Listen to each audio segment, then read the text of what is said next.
একবার জিজ্ঞেস করতে পারতেন নয়ন তুমি কেমন আছো। দেখুন আদি, খুব কমজনই সেরকম লাকি হয় যে সে তার ভালোবাসার মানুষকে বিয়ে করতে পারে,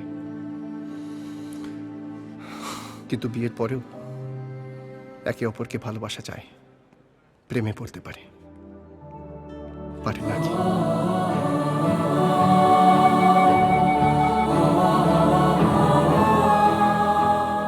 আপনি নয়নকে ভালো রাখবেন।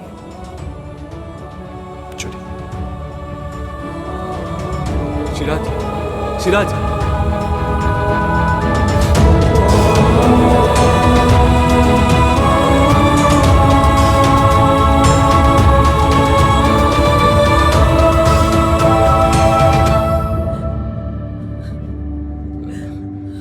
অনেক বোঝানোর চেষ্টা করলাম, বিশ্বাস করো,